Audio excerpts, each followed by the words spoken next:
Terry Schilling is the president of the American Principles Project. Brianna Lyman is an elections correspondent for The Federalist. Also in studio, attorney and legal analyst Jonah Spilborn. Thank you all for being on. We do appreciate that. These Republican nominees that we were talking about represent a serious challenge for Democrats in the general election as they cling to that 51-49 Senate majority. We'll show you that Hogan has been a huge Trump critic, which put him at odds with many Republican primary voters, but will no doubt help him in a general election here. We also have the results here in other areas, but we'll just start off with this. Brianna, what are your thoughts with the primaries that happened yesterday evening? But also not only this, 20% going to Nikki Haley, even though she's not in the race. Does that spell trouble for Trump?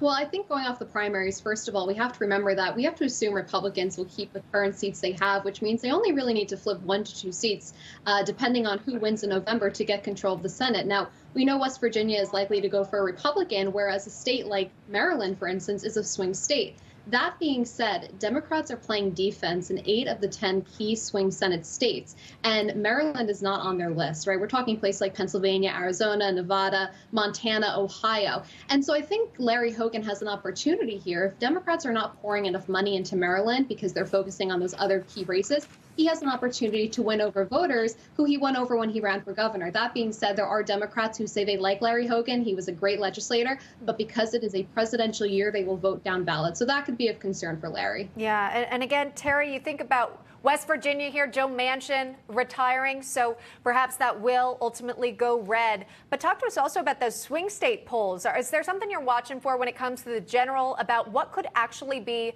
winnable for Republicans? Well, listen, every Senate race almost is on the board, and it's a contested race across the country. You have Pennsylvania.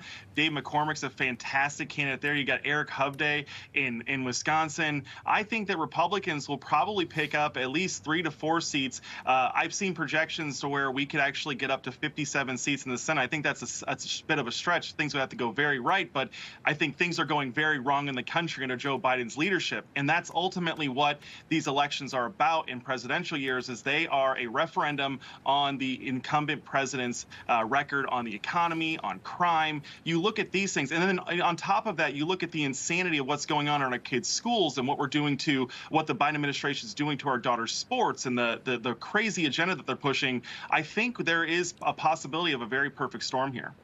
John, final thoughts from you on this? I would agree with that last statement wholeheartedly. I mean, people are going to be voting with their pocketbooks. They're going to be voting with how uneasy we feel and insecure we feel in the country as a whole and in each individual state. And I think we could see a real red wave come November.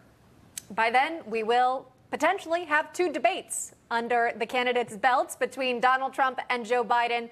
We're following that throughout the morning. We're out of time with our political panel for now, though. Terry and Brianna and John, thank you very much.